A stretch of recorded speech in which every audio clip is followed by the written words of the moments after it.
That's what a prayer is. To actually visualize what you want to come into existence and use mathematics to bring it into existence. That's prayer. All right? What some people call law of attraction. The law of attraction. Right. There are books on it. There's a book here that the brother wrote. What's it called? The Secret of... I forget the name of the book. It's here. All right. Look at this now. Just let me go. Just for people who study Moorish history. All right. The archaeological evidence of two Umayyad mosques in Iraq, that of Hajjaj and Wasi, noted by Cresswell as the oldest mosque in Islam, of which remains have come down to us, and another are actual sites. Well, the mihrab is where the imam would make his prayer in directions other than Mecca. Now, you need to understand that the word Mecca is not even in the Quran. So I'm telling you, when you think about Christianity, Islam, and Judaism as they exist now, those are all Middle Age inventions by groups of people who wanted to take you away from what those original systems are. So the blacks are not practicing the original Christianity. All right?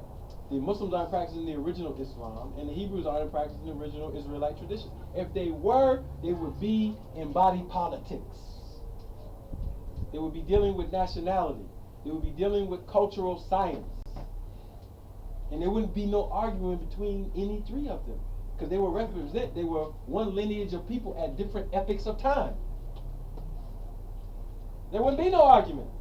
There wouldn't be no argument between Pan-Africanists and Moors. If they really knew the heritage. The mental health crisis is all of these people are feeding from European institutions or doctrines. And they have not developed the format to create the moment so that they can begin to do their independent indigenous research and bring it to the table. So then what we'll find out is all these commonalities at different points in history.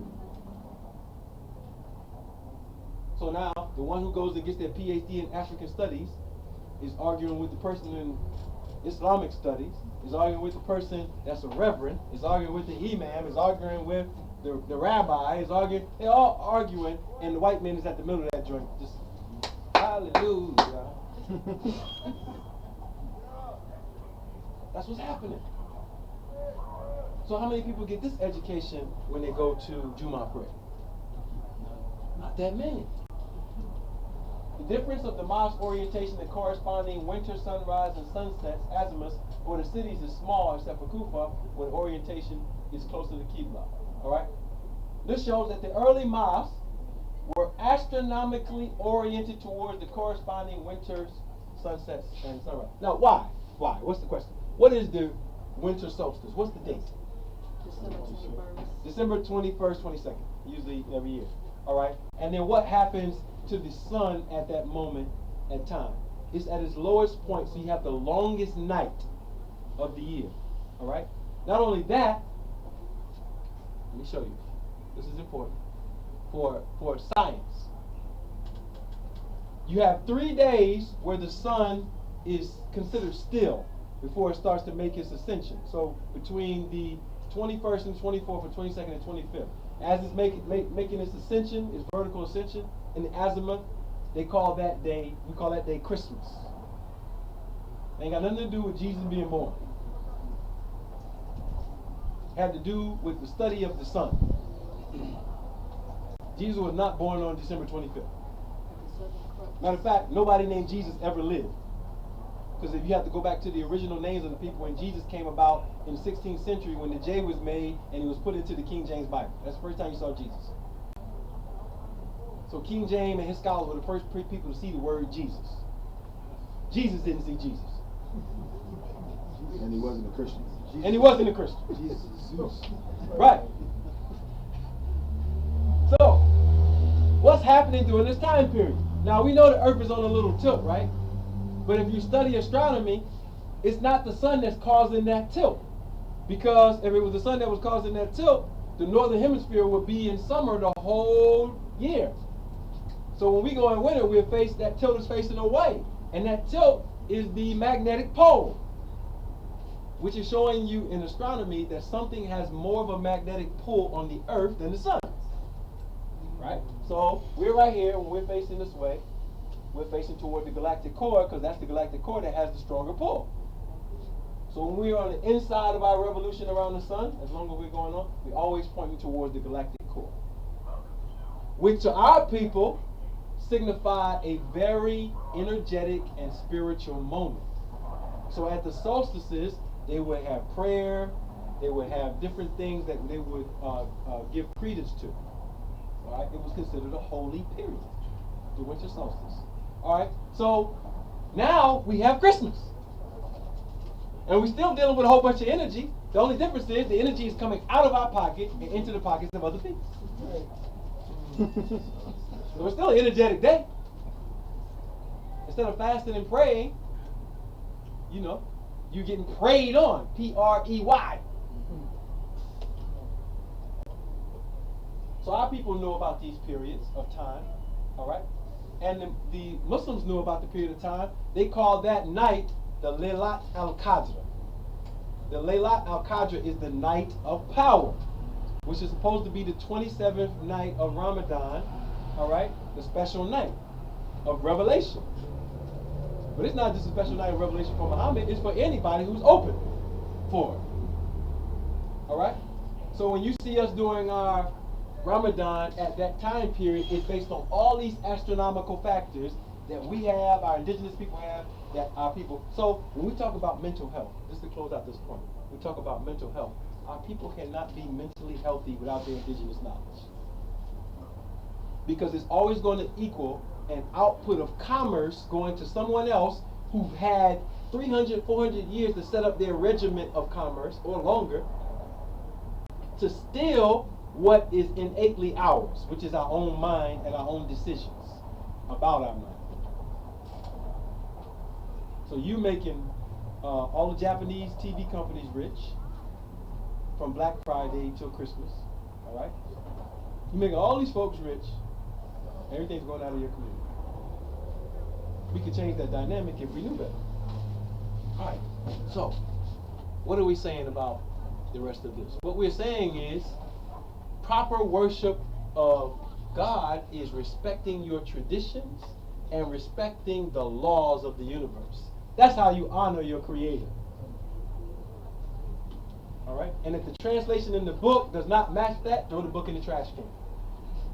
All right? Before there were books, there were trees. So go sit under the tree and get some oxygen before you read the book. The books come from the trees, which is showing you nature is the real book.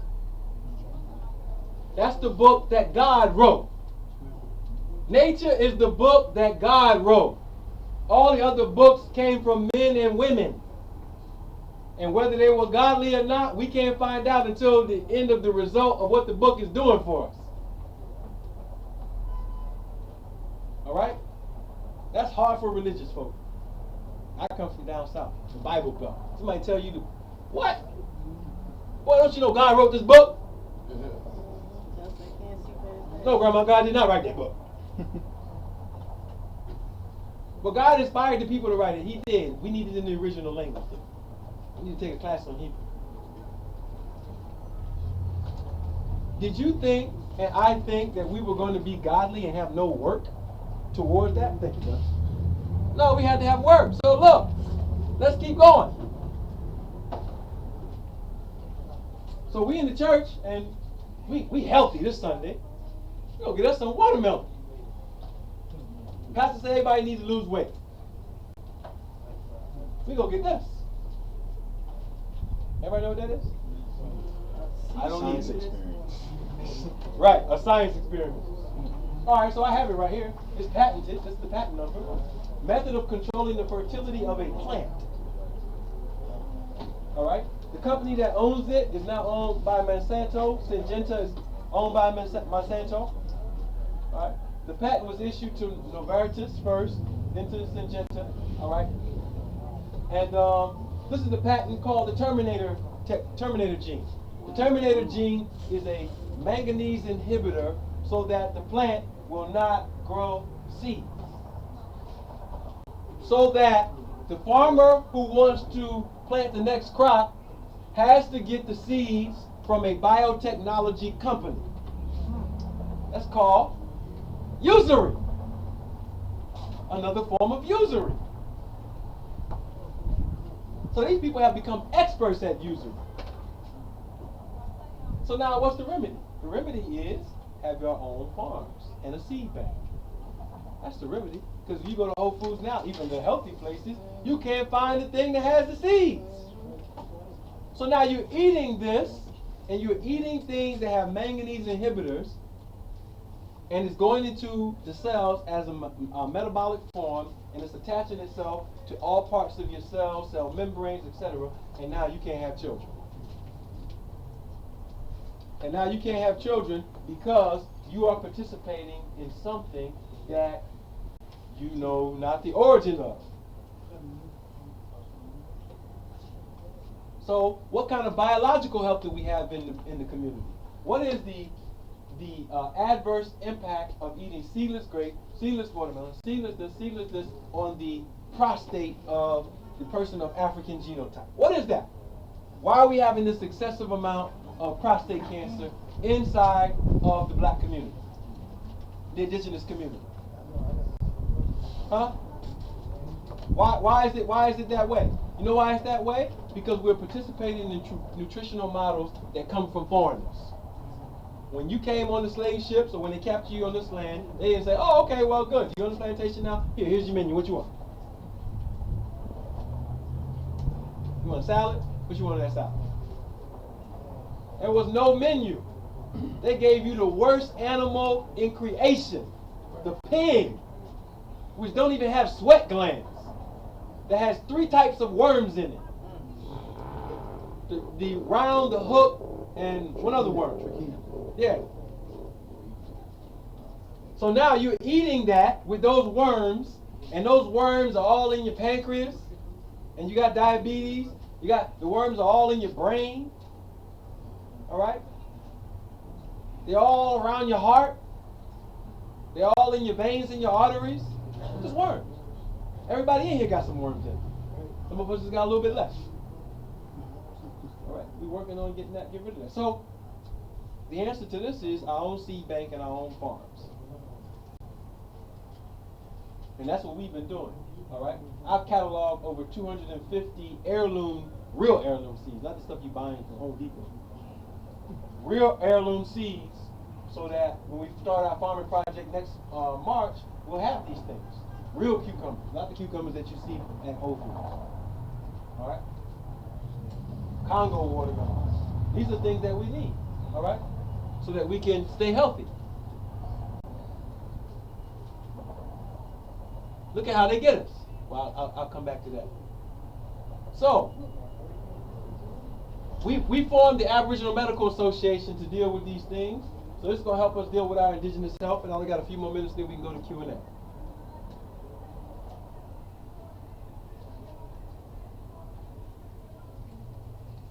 We're reading it, but we don't know where it is. My people are destroyed for lack of what? Knowledge. Because you have what? Rejected knowledge. No. Rejected knowledge. I also reject you as my priests or my leaders. Because you have ignored the law of your God, I will also ignore your children. So your children are cursed by you not having the knowledge. That's simple. Pastor all up in Revelations in book 66 and skipping over the first book. He's telling you all the stuff that's about to happen. The world about to end. The rapture is coming. All right? All these sinners are going to hell. Well, wait a minute.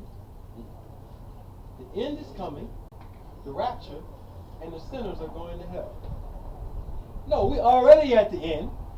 All right? The rapture is happening right now, and we in hell. How do we know? Look. Genesis 1:29.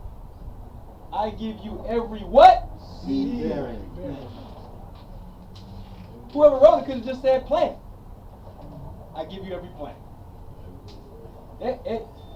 Seed-bearing plant on the face of the whole earth, and every tree that has fruit with what in it? Seed. Seed in it. They will be yours for what? Food. So now you got the fruits and the vegetables as your food. All right? Then it went so far as to tell you that the animals need to be eating that too. So this is Genesis 1:29. If you think this is wrong, you can pull it up right now on your tablets and see and read it. And read it and weep. Everybody in church is a sinner. Well, Jesus came to die for our sins. Is Jesus eating seedless watermelon?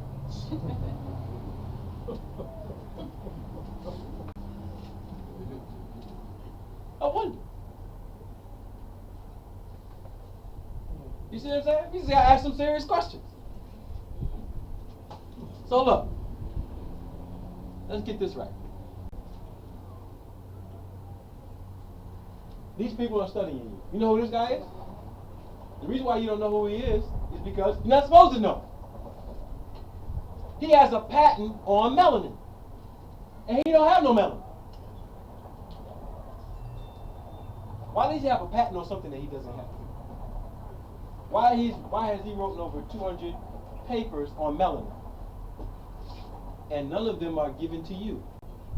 Melanin is the stuff that you have in you that gives you the hue in your skin. He decided, oh, we need to take it out and clone it. So if we're the children of Ham and we are cursed and being black is nothing, why are these people at Yale University taking all their time to study melanogenesis enough to take it out and clone it? Because there's money in it. They're not going to do it for nothing. There's money in it. There's money in it. There's the patent for synthetic melanin. All right? And you'll see his name on it, John Powell. So why are they creating synthetic melanin? They're creating it to regenerate organs. All right? There's a Fortune 500 company called Celgene. Celgene is a company that does organ regeneration for elderly people who are losing the strength of their organs, primarily Europeans. Like the healer cells. Yeah. So they're using your body parts, your aborted babies, your organs that they're taking from you when you die, your blood transfusion that you're giving them, anything that you're giving them, they're telling you, man, you worth a lot of money and you don't know it. So now the mental health is bad and the biological health is bad, and we got all the resources that other people are using Reebok. They're taking from us. And look, it's not that difficult. This is how you cut off the market, right? This is how you cut off the market from Celgene. I already got the answer, right? Celgene is getting most of the property that they get from us via placentas and cord blood. So when the sisters are in the hospital and you don't keep a placenta, they sell it to LifeBank USA. LifeBank USA has a contract with Celgene to sell blood plasma to them. All right? Fortune 500 company, both of them. So now we have the midwives, all right? Sister Abba, Sister Sasia, all these sisters now who we're backing so that they can bring the children here. Some sisters in Philadelphia already know. They already delivered your children. All right, that's how we used to do it, and we got it back now. So these sisters have delivered hundreds of children right here in Shaker-Mexham in so-called Philadelphia. So now you just have to have the mindset to get the education. All right? So you can go to, the website is Inner Circle Midwifery, Inner Circle Midwifery, and learn about what those sisters are doing. If you came to the summit, you heard a beautiful presentation from Sister Abba Oyedi. All right? She went in. So now we got sisters like that. Brothers, we have to back them, and brothers, we have to back our women by having the money and the resources so that they don't have to work when they're pregnant. They can be home, and they don't have to go to the hospital. And we can begin to continue to create the government infrastructure where we can fund them and pay for them up front, you know, as employed labor, so they can just continue to work with no stress, and then we get returns off of it. And the immediate return we get off of it is we can bankrupt Celgene. We can bankrupt LifeBank USA. We can keep our own placentas. These companies who are making all this money are making it off of our ignorance. All right? And they're patenting and they're doing all these things, and people actually think that our lives are worthless. They grow up outside here thinking, and they don't know that not only is it worth something, it's the center of worth. Think about that. You being the greatest thing on the planet and thinking you the worst thing on the planet. You thinking you the ugly duckling. Think about that. And people reinforcing it with all of the dynamics they use to reinforce it. Well, guess what? We can change that scenario. We change that scenario by first getting ourselves educated. We get ourselves educated, we can do something different. We can't stay ignorant. All right? So we created a format. We created a format through school, through learning, through nationalization, through all of these processes. We created these processes because we need it. All right? We need it. We created Aboriginal business structures. We created all these things so our people can have something to do for themselves, so they don't have to be a part of this machine. All right? This machine is a business machine. This is a business model. If you don't have one to fight against it, you will lose. And you can't be lazy. You have to be willing to work. You have to be willing to support and engage. And you have to have the confidence that you can do it.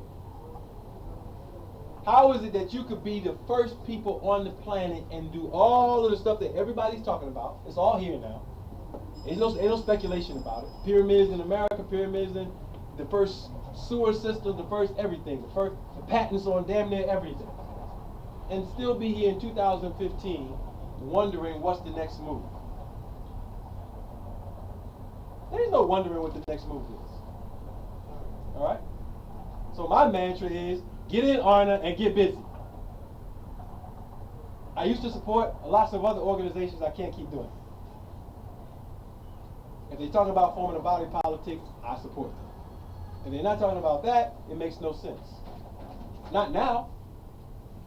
You can't possibly be talking about further integration. Hell, we already integrated and you can't integrate no more. So we there, and we there, make that useful. You know what I mean? Make it useful. So these presentations are about you learning about your own self, all right, and learning how to improve your own health. Physician heal thyself. That's it. Everything in life takes work. You put in the work, you get the result. And this is how simple your health is. Eat as healthy as you can. Stay away from the flesh and the mucousy foods. That's just the beginning. Stay away from the flesh and mucousy foods. Get you a good chef, or learn how to prepare the foods yourself the way that you like it. All right? Exercise a few times a week. All right? Make sure you stay hydrated. If you're drinking commercial waters, the best commercial water on the market is Fiji. If you're going to drink waters for the black anatomy, the indigenous anatomy. Better than the other ones, Essentia and Evermore and all these other. If you're not going to do that, you can get distilled water and get you some chlorophyll drops and drop the chlorophyll. Or you can use some of our alchemy drops or some of the elixirs that we have. All right? Stay hydrated, all right? And then get the niggas out of your circle. That's the most important thing. And it's even hard. The nigga might be your husband and your wife. Sometimes. But if they're going to stay a nigga, they can't stay in. That means you're going to be stressed out the rest of your life. All right? So we all have control over these circumstances. We just need to learn how to control these circumstances and then have the will to improve those things. I am done. The floor is open for questions. Any questions that you may have. Brother Charles Lee. Yeah. On the chlorophyll drops, how many drops would you suggest if you're using distilled water? If you're using distilled water and you're going by a gallon, I would say you would use 10 drops per gallon. 10 drops per gallon. Okay. People like myself who have pensions set up, 401k set up, investment properties, how do we alleviate losing any of that from the nation? You won't lose anything. Anything that you, and understand what nationality is. Nationality is not you ending your old life and starting a new life. It's taking everything you had in your old life and improving it in a newer experience. So people who have pensions, 401ks, you still own those things, you still can get paid out of them. If you do a name change, you can take the documentation once it's sealed up properly and communicate to them like, okay, I had a name change, it's reflected here, here, where. If you don't get the name change and you leave the old name, you can still get it. If you have a social security number, you can update it on the social security card. If you don't want to do that and you want to keep it in the name of the trustor, you can leave it in the name of the trustor. Explain who the trustor is. Yeah, no, I definitely need to do that. All right. So when you come to nationalize, you bring in yourself, who is you in your name right now. And what you're saying is, I've been denationalized. My people had their political status taken. ARNA has a vehicle for us to get into our proper status, so I'm nationalizing with ARNA. And now I changed my name to an indigenous name. All right. So the trustor is the one who owned everything and have all the power to make the decision. ARNA becomes a trustee, which means we're standing in and saying we support your decision and becoming a national. And now it's our job to protect your property and the other rights that you have afforded to you as an indigenous national. And the beneficiary of all of that is the indigenous you under the indigenous name. And when you're doing business, you can use any three of those entities to do business. So you're not actually getting rid of anything. You're getting rid of the adverse laws and the adverse contracting that you participated in, primarily under the old name, which you didn't know how to do, which means you're filling out a W-9 and you're doing it with a business, and your business was registered, it had an EIN number, but the EIN number was not for an exempt entity. So we would step in and say, ARNA comes in as a trustee and say, listen, we're going to give you a new EIN number, and the business master file in the IRS system will say it's exempt. So if you put the number on a W-9 because you're getting payouts or something, now when you get paid, the IRS is not looking after you, looking for you. But when you have the old EIN number, they're looking for you because you got a taxable EIN number. All right? And then, you do the articles and stuff for you. So it's how you're contracting from that point on. It's really just an education in how to protect yourself. So, like I said, you can use those three in learning how to protect yourself to secure your property and your person. And then the last part is the behavioral dynamic. If you have challenges with behavior, certain behaviors that got you into situations that invoke the subject matter jurisdiction of the foreign venue, you don't want to participate in those behaviors. Because if you come to us and say, well, the courts want us to show up, we're going to do our own investigation. We're going to say, well, where were you? Oh, you punched somebody in the mouth? Or you was at a bar? Or was it, oh, okay. Yeah, go handle that. We don't have nothing to do with that. Because you invoke the subject matter jurisdiction of the foreign venue based on behavioral dynamics that don't. Now, if you were in a situation where you were attacked by the police or something, now we got your back. We're going to form the, whatever, we're going to help you form the Title 42, the Color Authority suits or something like that. So we have to be in our cultural dynamic, which is also a frequency that is the law. So if you understand what I'm saying, what we're doing is we're moving ourselves into a different basic cultural underpinning and a basic business dynamic. So the properties, your homes, you can create your own Aboriginal businesses and put them into businesses that you own now. The property. If you have investment properties that you're receiving like Section 8 and other things for, that's a little bit different, all right? We do have dynamics that we can deal with that, but it's much more detailed, all right? Because you are receiving those payments, so you have to reinitiate the contracts. Because if you keep them as the same, you have to honor them as they are, which is fine if you want to do that. Any other questions? Yeah. It could be about anything in ARNA. If I can't answer it, one of the other jurors or Your employment, and you change your name. So I'm just confused about it, right? Your job, you've known about 25 years. They've known me as Vicky Garrett, and now I have to change. I don't know. no, you don't have to change your name on the job. That's up to you. If you wanted to access some exemptions, then you might want to change your name on the name. But if So you're then comfortable they with it, change all of that? I mean, You have to take it to human resource, and there's a procedure, a whole procedure for that. Everything that we have is a complete composite procedure for it. So that would incorporate I-9 forms that are originally done in human resource, which you probably never saw because they usually don't show the average employee the I-9 form. The I-9 form is when you first hired, you have to have one on record for it, either electronically or physically, or both. So if you wanted to change the name, you could update. There's a section for updating and re-verification on the I-9 form where you can have that name reflected on the job if that was your desire. And as far as the government, the United States government, how that's recognized, this value politics? Answer the question. I'm trying to. Oh, you were asking for permission. Yeah. Absolutely, we don't care nothing about that. I know what you're asking. You're asking, does the United States recognize us to do what we do? No, we don't have nothing to do with that. We don't care about that. And the reason why we don't care about that is we don't need permission to exist as a people from other people. We're not adverse to them in any way in what we're doing, and we're not considered adverse to them. There are certain Native groups that want to be under the Bureau of Indian Affairs because they get services, and there are others that don't seek that protection. So there's Native tribes that's like, no, we want to keep our traditions, we want to keep our business structure, we don't want you in our business, and we just going to, operate as we are. And there are other ones that say, no, we want some of that federal money. So recognition, what I'm making clear to you, recognition is not political, it's economic. But I'm trying to, maybe I just worded it wrong. Is it legal? I mean, the IRS or somebody's not, that's what I'm. Okay, well, and again, this is a class of critical thinking. This is a class of critical thinking. And your posture is that the United States is what sanctions what's legal and what's not legal. And that's the incorrect posture. What sanction whether something is legal or illegal is if there's a breach internal or in interface. So my point is we're not breaching any interfaces with them. We're not breaching their commercial zones. We're not breaching anything. And we're not breaching the IRS in the sense that we don't have no business with the IRS unless we have a contract. And if we have a contract with the IRS, we're going to honor that contract.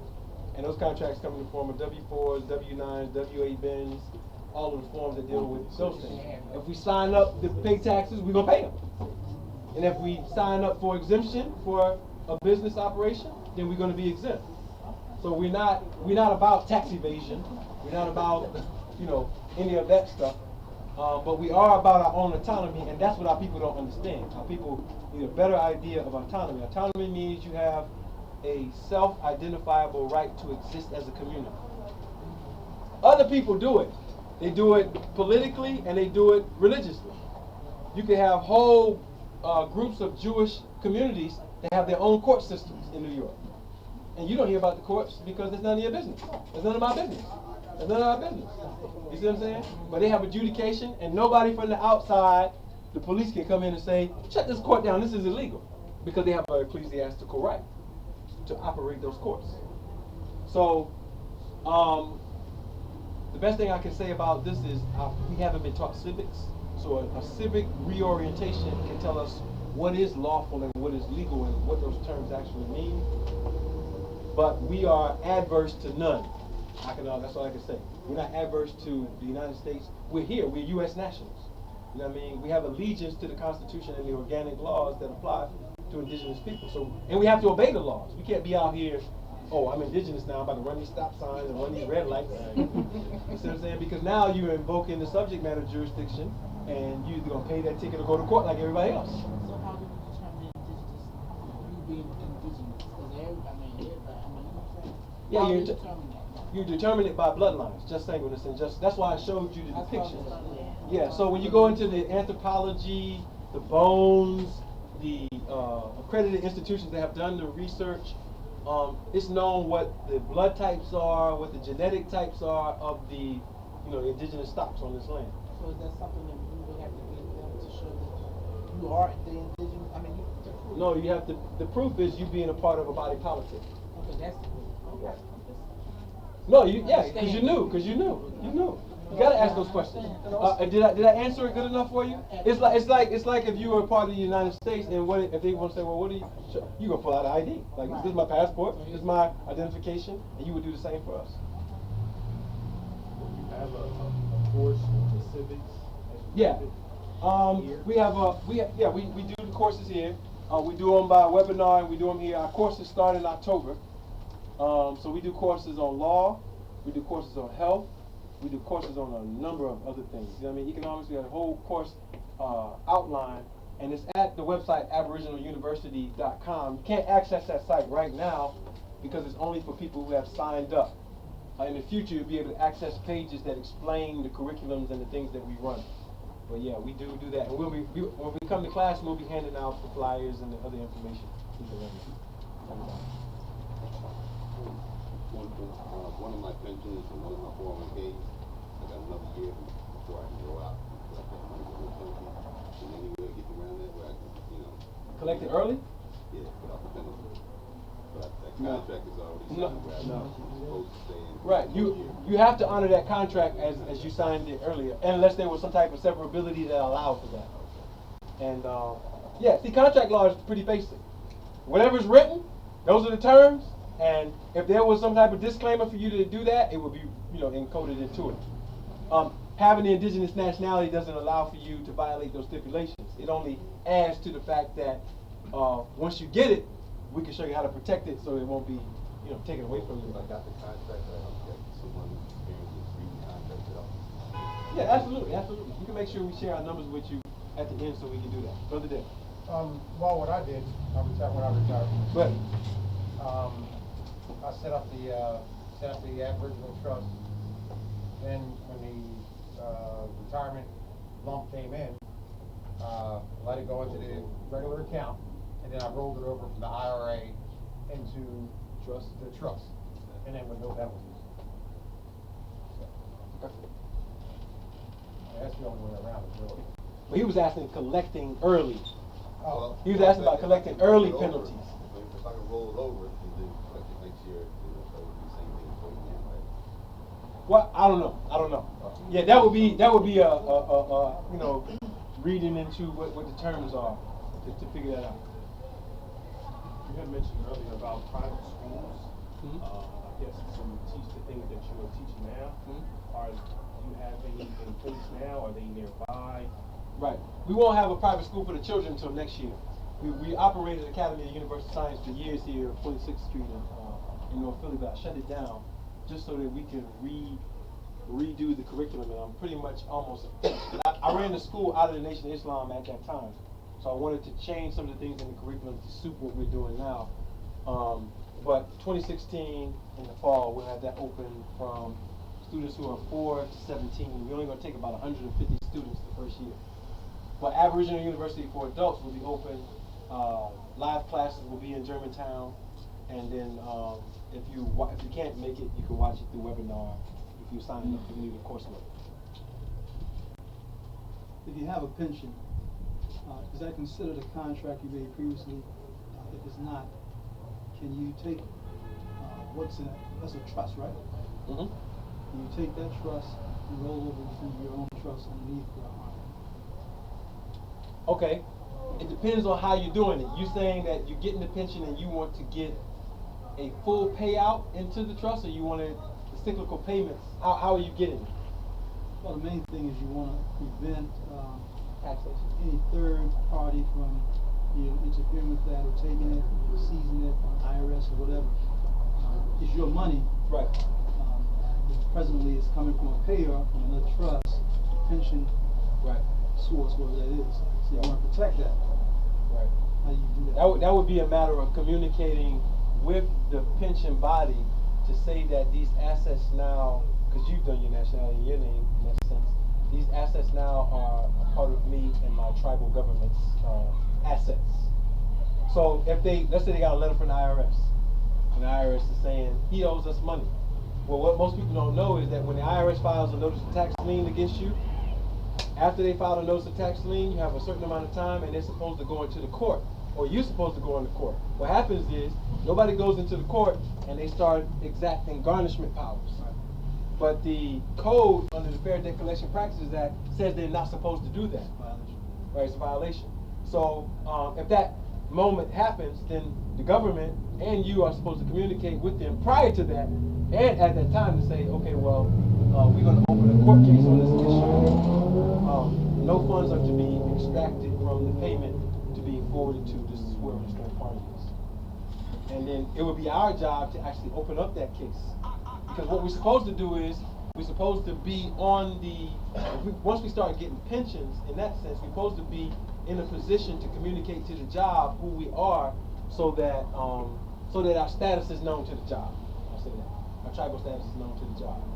And that way we can have a way to obfuscate them communicating with third parties. Because they just communicate because they're scared and they don't want no problems. But they also need to know that they can be sued if they let a third party do something that's against the law. A lot of times people don't sue these entities who give over money to the IRS and other things because they haven't done their due diligence, which is updated any W-9s or W-4s that they had properly with the proper information to the said employer. When the moment happens, opening up a court case, because now that you've updated those contracts, from that moment on, they should be behaving a certain way. So if you open a court case, everything is on your behalf. Unlike some folks, they haven't done no changes and they want us to come open up a court case. And we're like, well, you haven't made none of these changes we asked you to make a long time ago. So you gotta, update those things. So if you open up a court case, then you can send a note to the job that if they give money to a third party, they're likely to be sued. Or the pension plan. Right. Yeah. Right. Exactly. Exactly. So everything is about understanding the formality of law and the procedure and reading what's already there and doing a better job of using it as opposed to what we did in the past. The nationalizing the honor. Previously we were owned by the Vatican and everybody else, right? 14th Amendment. Is it necessary to do anything with that once you nationalize and come to honor? Previously were seen as 14th Amendment, and under that global trust, it's run by that. Well, what we have to understand, and this is my position, I always keep this, our position as 14th Amendment citizens is called tacit acceptance. Tacit acceptance is pure belief and then behaving inside of that in contract. Because there was never any affidavit that we ever signed. It's not on the birth certificate that nothing ever said that we were amended citizens, or none of those documents even say we're citizens, the birth certificate.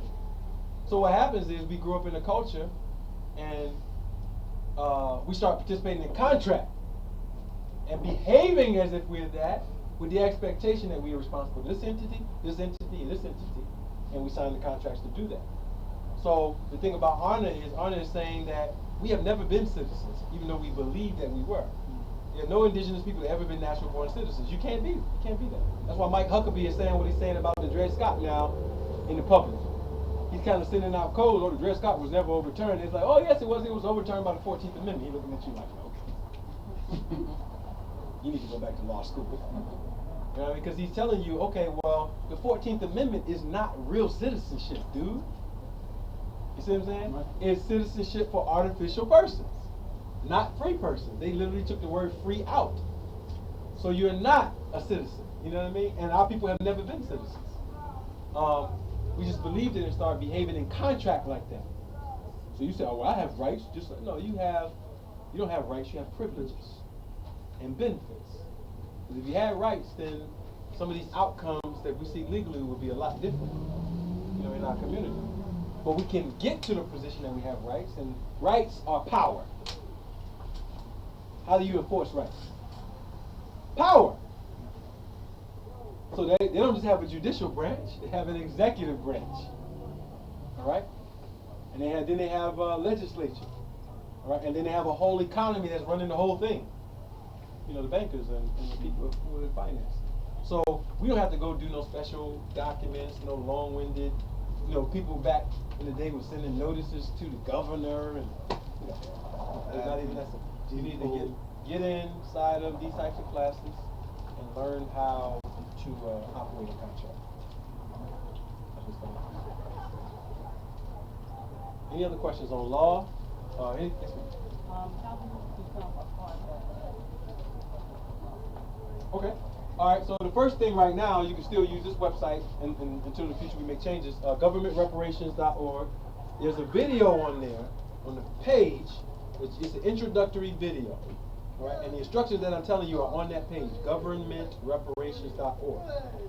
You can go to that page, watch that introductory video, and then there's a nationality exam that's based on that video. Really short, true, false, multiple choice.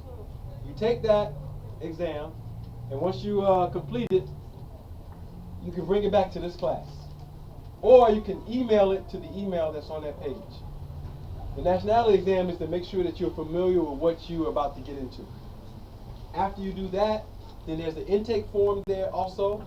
You can print that out and you can bring that to class and you can give it to Brother Jawad and he can take you from there. Anybody knows your Brother Jawad? He can take you from there. Once you fill out the intake, you're actually starting the procedure and the process to become a part of Honor. And the video is helping you get aware of the Constitution and your obligations to the community. How is your organization funded? Our organization is funded completely by us, autonomously, through the business structures that we have right now. And it's also structured through nationals who are paying an annual constitutional contribution. We have no federal government funding, no private funding from any non-indigenous peoples. So the nationals paying their annual contribution and the business structures who invest in certain things, like I run Aboriginal Medical Association, so I can get investment from other parties up front to run some of my product distribution and company distribution. So it's private business inside of ARNA and the national dues that nationals pay on an annual basis.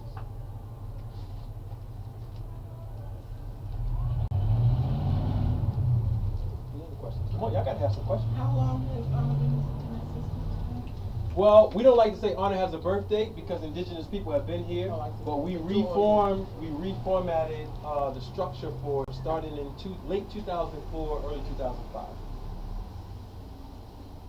So we've been all over the country. A lot of the younger audiences know a lot about us. The elder community who's not on the internet enough, not on these other vehicles, they might not know a lot about us, but if you wanted to be part of, I guess, school that you're getting, I'd like to be a part of it. And something that you have maybe a board or, yeah, during the spring of next year, we'll be dealing with all of that, the submittal of resumes and that type of thing if you have a background in education. And I won't be actually running the school, I'll just be managing it. So the people who are going to be running it, they can take care of that process. We'll have local classes every week. So any updates will come via the websites that we have, the local classes, and to give you an idea about participation in those things. So starting in the spring, probably from about March till about the summer solstice, they'll be collecting all of that data. We're probably only going to have about 10 or 11 teachers, so we'll make sure that if you're really interested, y'all can get in early. Any other questions? Gotta have some questions. Y'all got no questions about nationality? All these emails I get? if you start the initiation process, I heard you talk about the initiation process, is that, like, what if I start the initiation process and then I sit down with the brother here and I start learning more and I decide that I don't? Yeah, you can wait. You can just hold the intake forms and fall back and say, well, I'm gonna wait. I'm gonna do some more study. Help me out. Help me understand this concept or whatever, and you can just go as long as you need to figure that out. Listen, what y'all say? Some of the people that came in here before Honor from ICC, and you nationalized with ICC. Do you have to do that with the procedure again? No.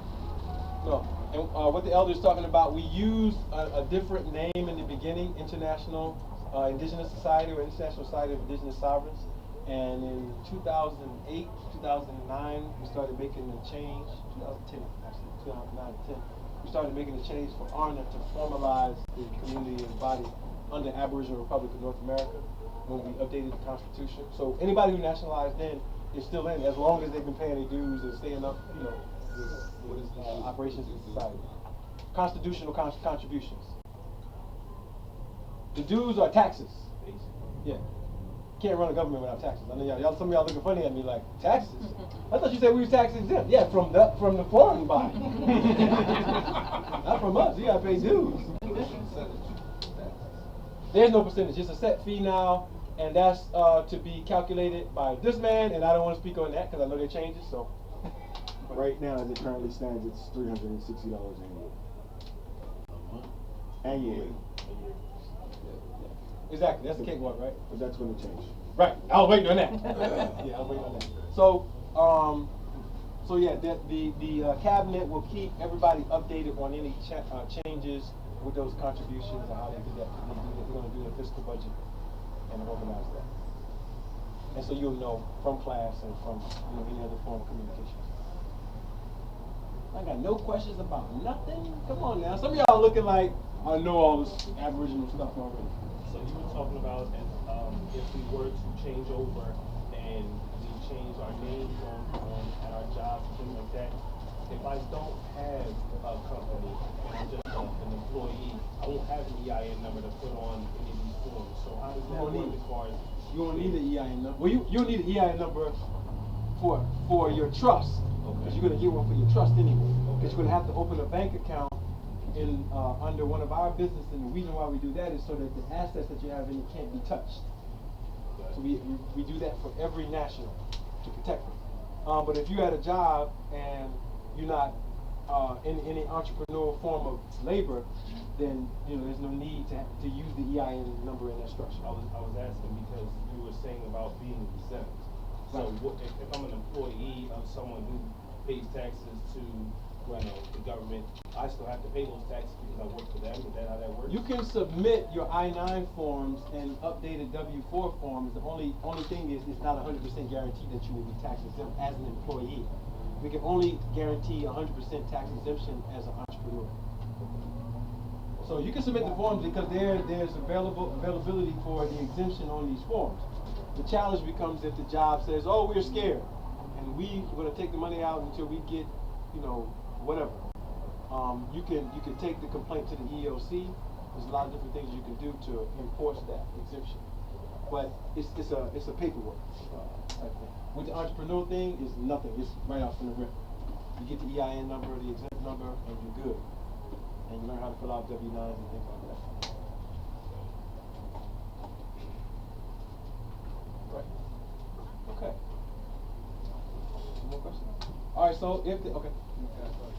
So if I had a LLC and a trust already set up before Arna, do I have to re-register with Arna, or is it do it as it is? Well, what you will want to do is, if you're using that for a specific purpose outside of what the model of business that you want for Arna, you could keep it. But if you wanted to dissolve those, do corporate dissolution because you want to convert those because you're going to be doing business over here, then you would basically do corporate dissolution at the municipality or state, wherever you register to that. And then once this, you did the dissolution, you get a new EIN number because you can't use that old taxable EIN. Yep. And then you can keep the name of the business and then get some new business offers.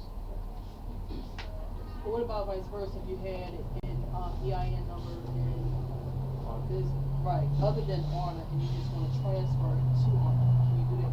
You're saying that you should dissolution? Other than Arna, meaning regular business world? Say if you had something before Arna, an EIN number, business. That you got regularly, like LegalZoom, that regular process. Right, that you got regularly processed. Yeah.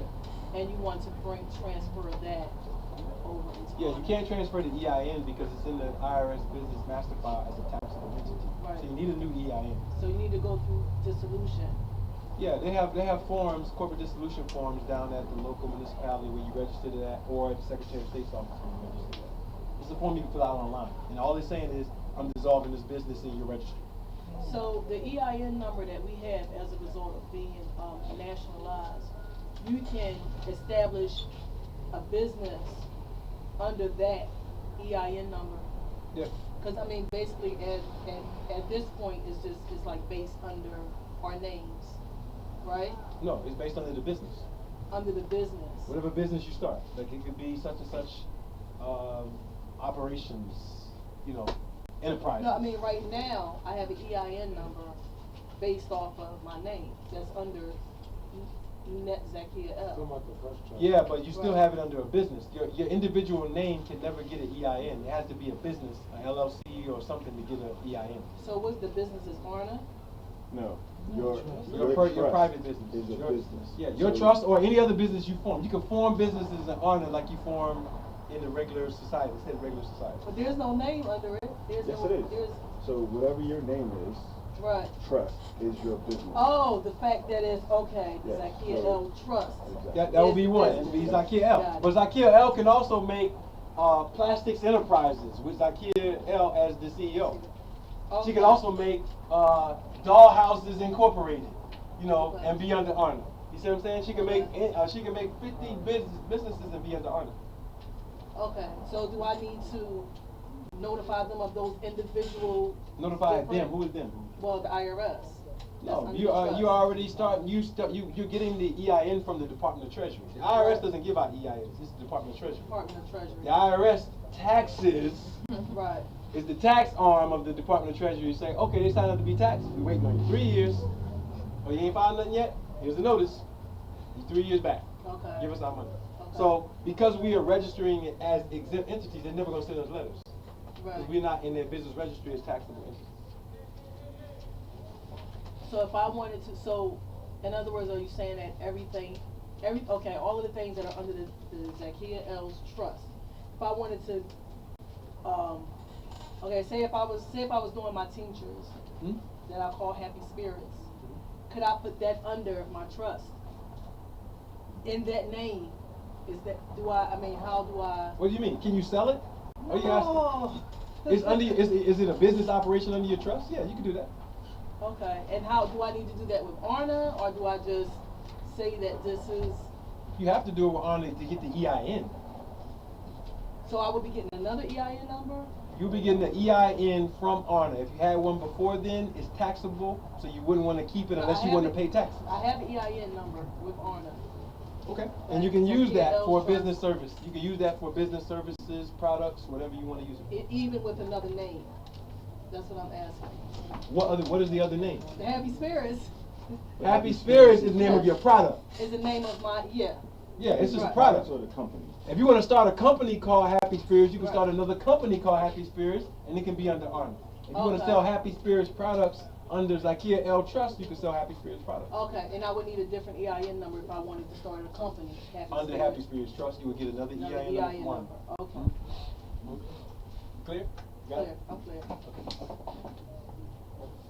think our first business here is it with the local, or not local, sorry, the foreign jurisdiction. No, it's with she has it with us. Yeah, I have a Zakia The business L is with us. Trust. Okay, okay. Yeah, she has it with us. Any other questions?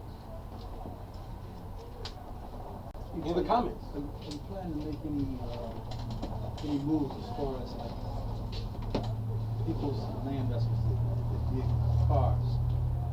We have a DLV, and I got the information that you gave me about the brothers and sisters who are doing what they're doing, and I had some of the information already about how to interface with the Department of Transportation in the various states. It's just a matter of choosing, the cabinet and the chief choosing to participate in that and how they want to participate in it. And what the question on the floor is about land, our land vessels and having plates, indigenous plates.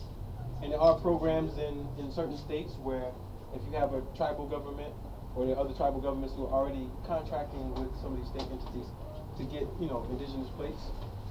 So we had a Department of Land Vessels that operated. We've updated the information in it, but we're just looking at when we can implement that and how we can make it function. So that's something that's going to definitely benefit.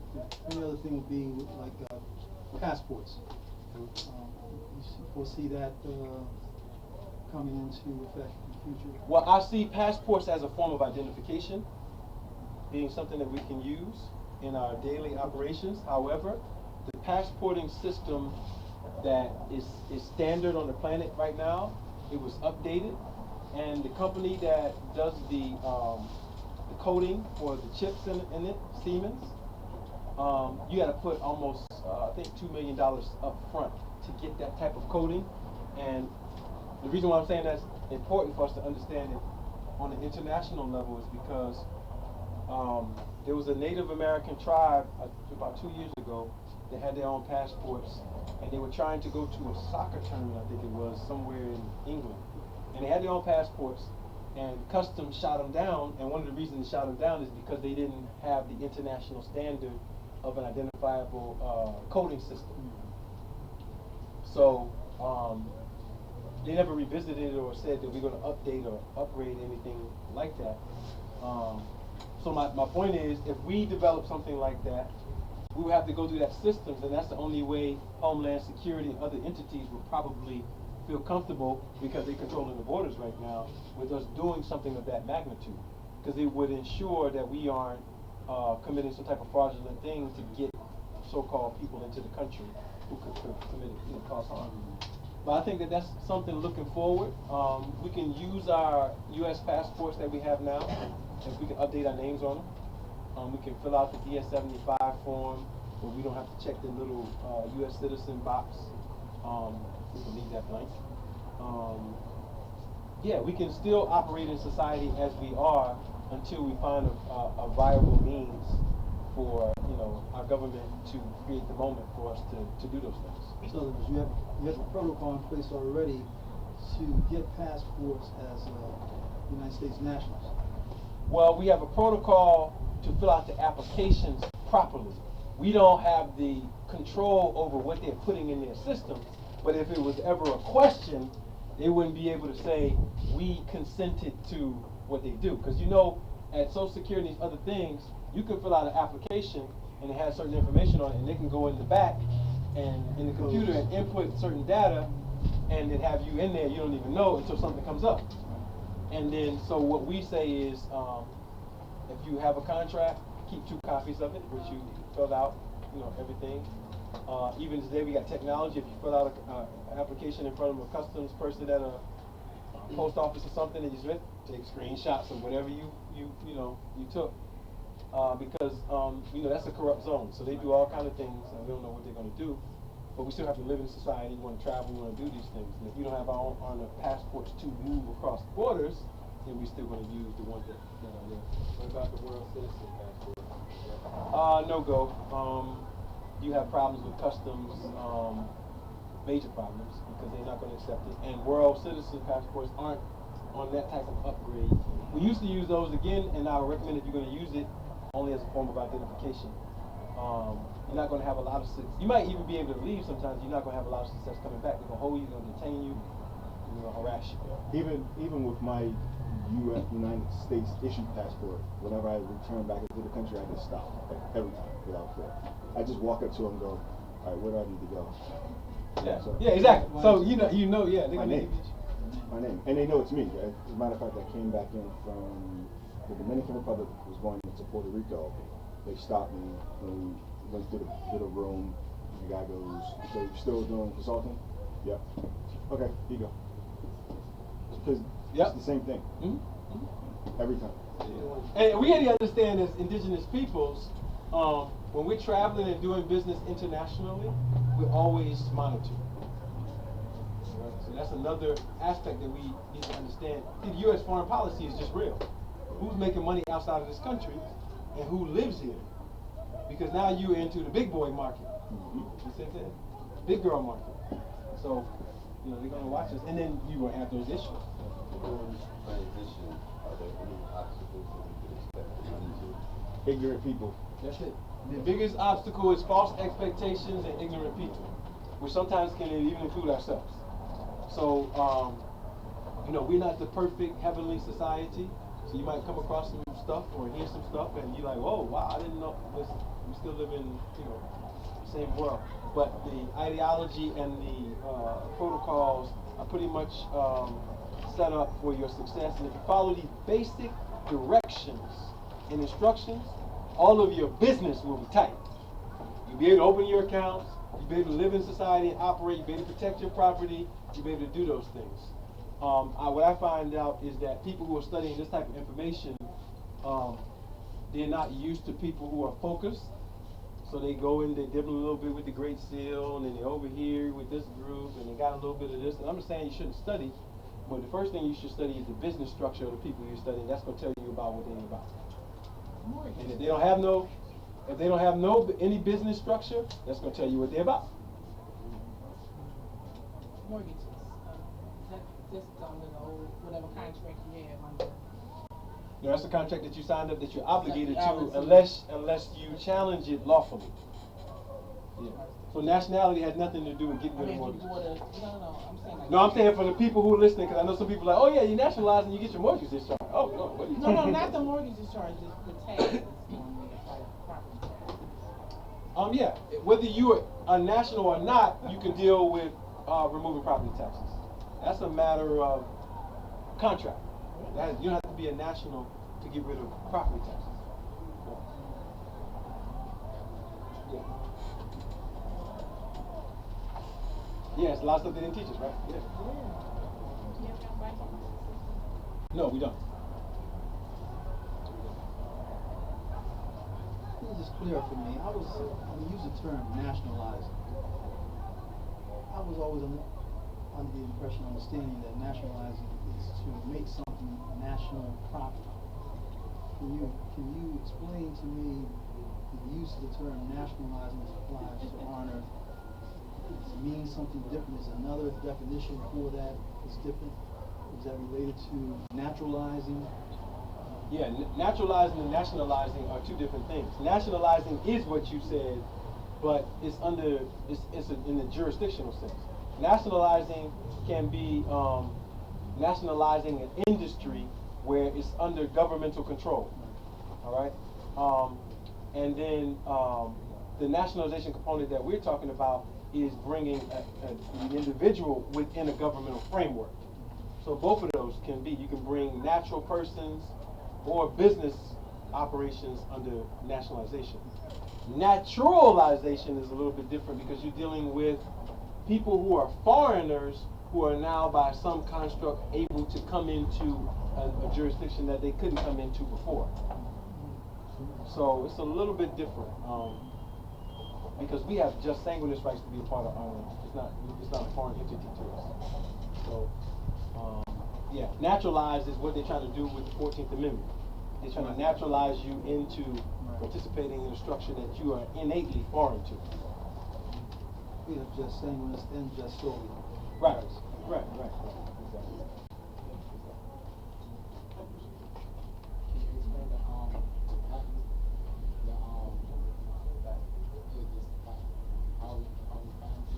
Okay. Patents, trademarks, copyrights. What we do in ARNA is we developed our own patent, trademark, and copyright system, and we mirror it with theirs. So if I patent something for someone, I draw up the schematic, I write the terms out, I base it on the international law, the Berne Convention, and then we keep a registry on it online at aboriginalproperty.com. Then subsequently we come right over here on this side after that, and we fill out the trademark, patent, and copyrights in the United States. And the reason why we do it there too is so that we could be in their registry. So now we have two patents, one under our Aboriginal jurisdiction, one under this jurisdiction, and we're protecting it as Aboriginal property. That's pretty much it. Patents are a little bit longer as far as registration. Trademarks are just trademarking whatever it is that you're doing. Copyright is works, intellectual property or something like that. What is trademarks? What is the difference between trademarks and patents? Trademarks are usually symbols that you're using on something. Like this shirt that I have under here is called melanation. So this person is trademarking this symbol. It's usually for symbols that you're using. And patents are usually for inventions that need designs. You have to have patent designers who draw out the schematic, or the person can draw them out and then later it's taken to somebody who can specialize in it if it's going to go to some type of construction phase, or if it's biotechnology where you're creating new plants, they do that. All right, so they're patenting those things. So patents deal with inventions, pretty much construction of things, and trademarks deal with symbols that are going to be used in commerce. Okay, so I think we're done with the questions. We will be back here next Sunday. All right, next Sunday is our law class, so you can tune in. If you're online, you can tune in. You can come in person. share with us. We usually have our products here, Black and Nobel, some of our books. We bring our health products here. So if you're interested in getting any health products, somebody has an ailment, we're here. We're also in New York, which is only Harlem. Sometimes you can take a trip up on a Monday. And we do classes in Harlem on Monday night at the National Black Theater. We'll be there tomorrow. So allow for us to break down our equipment so we can get out of here in a organized fashion. If there's a few people who need to see me or any of the other the officials, then you can see us before we leave. Thank you for coming out today and sharing your time. Hopefully you learned something, and next week you can invite your family and friends. How many people think that you got some knowledge that was good for you today? Okay, good. All right, great. So invite your cousin, your grandma, whoever it is, because we'll be sharing knowledge that they may have never heard. We're going to do our best to share it in a palatable format so they can understand what we're saying. And then hopefully they get interested in, increasing their knowledge in this field. All right. Thank you for your time today. Travel back safely to your destination.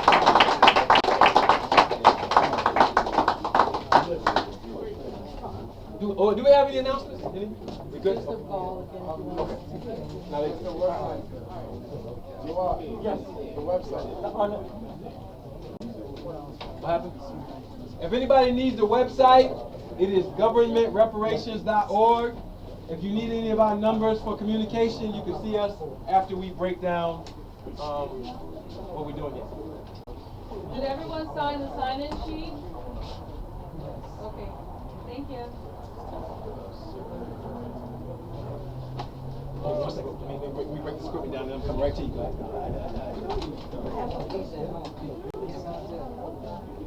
TV, right?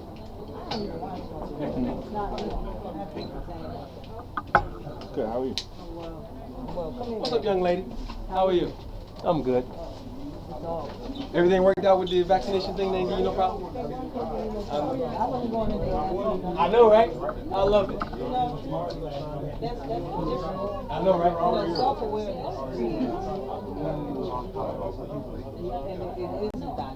Right. Exactly. It's what you said. I wasn't going to ask them for nothing. I wasn't. Because see, the misconception is the illusion. Oh, hail the king. Aware of Permission. Yeah. You gotta have permission. Thanks, guys. How are you, sir?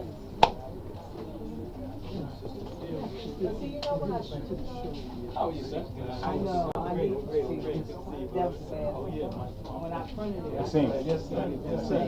Absolutely. We left town.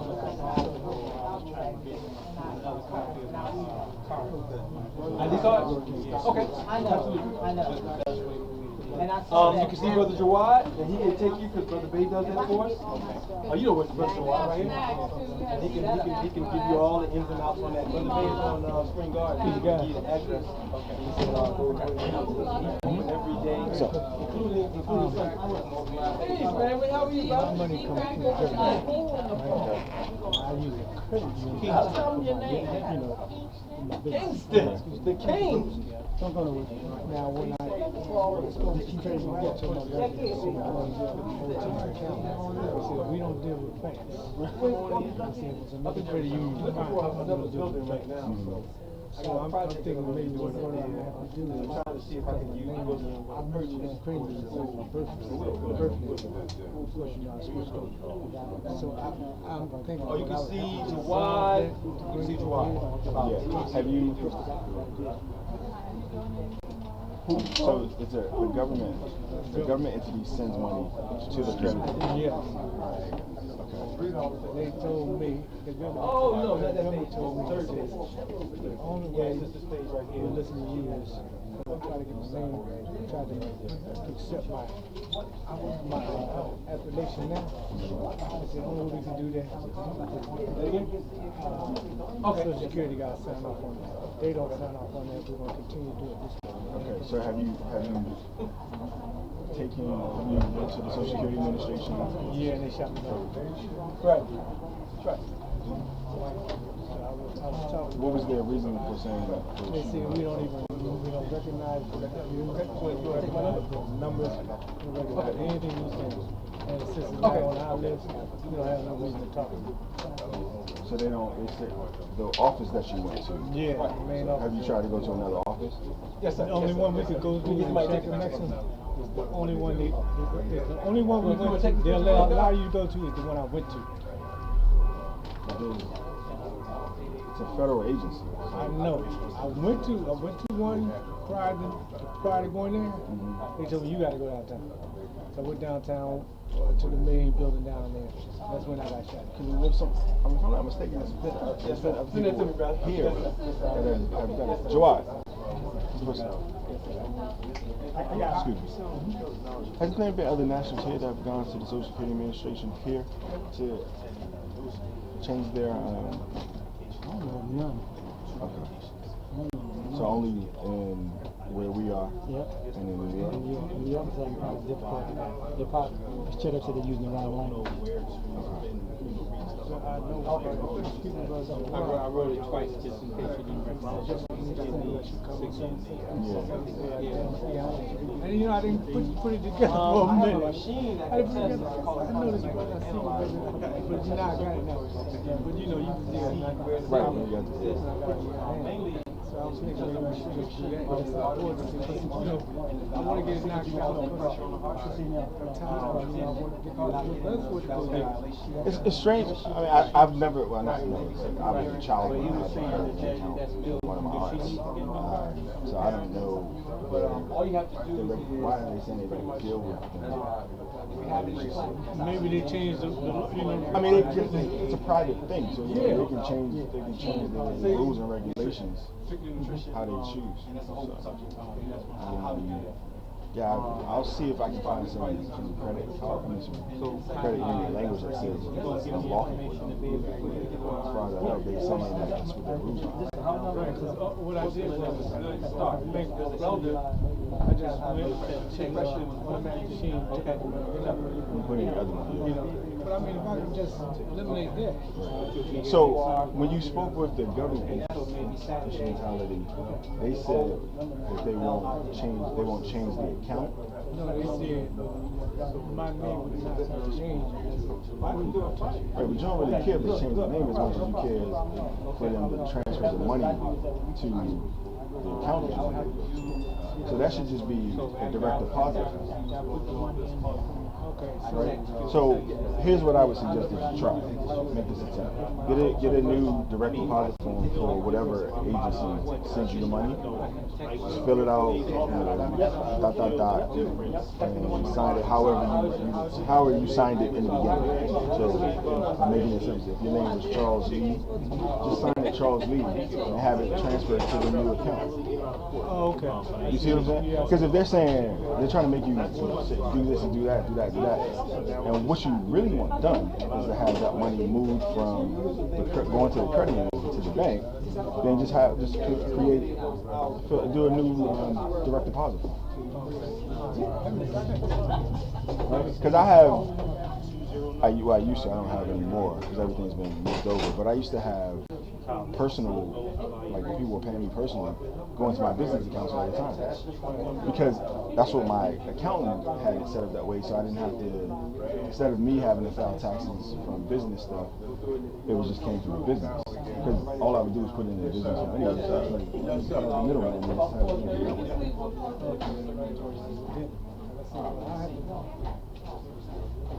Just tell them, call the government agency that sends you the money and tell them you have a new account you want to transfer and ask where you get the direct deposit.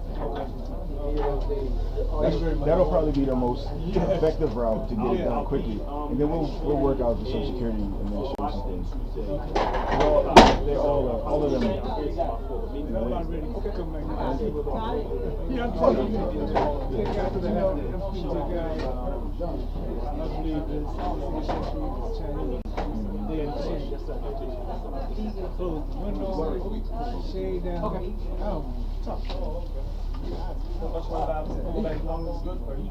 What you're doing is you're saying that your boss, you override what your boss says. Not the bulk, just have to be. And you also have to realize, you know, it depends on the day. You know, people having bad days. You know, when you're dealing with people. Right? Yeah. You know, I know I'm not. I'm prepared to rumble with the team. Rumble. I don't have a problem. But sometimes you gotta outsmart. Which is true. So I'm gonna go through that. So try that route. And if that route doesn't work, then let me know. Just have to go out and we'll figure out something else. Okay, things get better. Yeah. Oh, you know what? Yeah, I don't know. Do you have a question for me or you just let me know? Okay.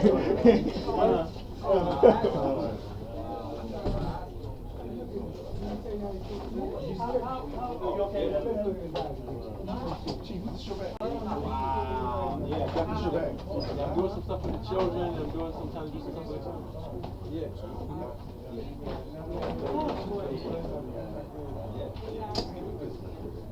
Yeah. Yep. Yeah. So yeah, you give me a shout out, I might get a contact. Yeah, that's good. Any dude you speak to.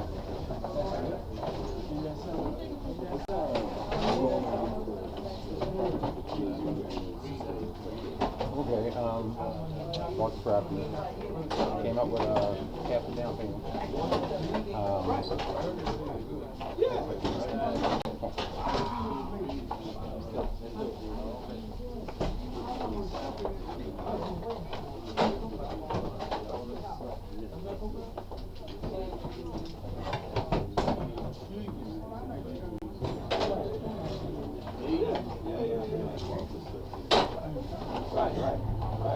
Right. And that's some good business contact. We need that. We're doing some stuff here in Smart City, but we want to, some really good groundwork here.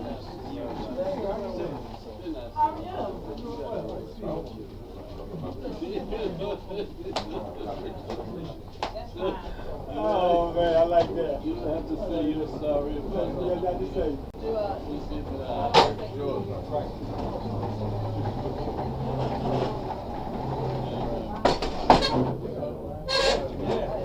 No, you can, brother, with all that.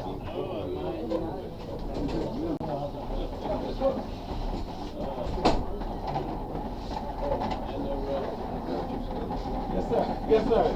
Thank you, brother. I appreciate you. Yes, sir. I'll stay in touch. How are you? Did I get the water from you last week?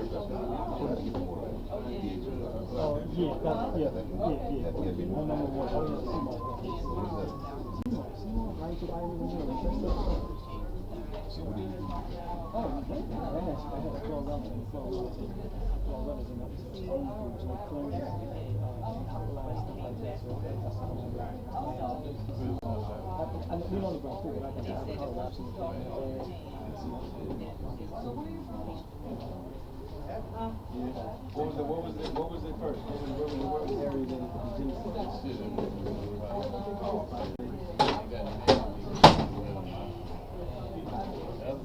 It's cold now. I can go on this shit. Yes, sir. So you be back next week? Yes. Bring some more people. We'll be here. Yes, sir.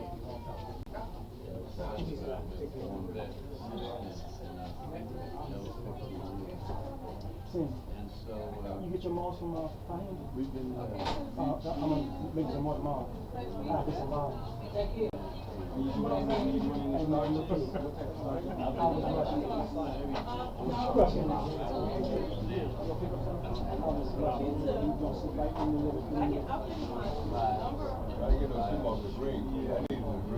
Even with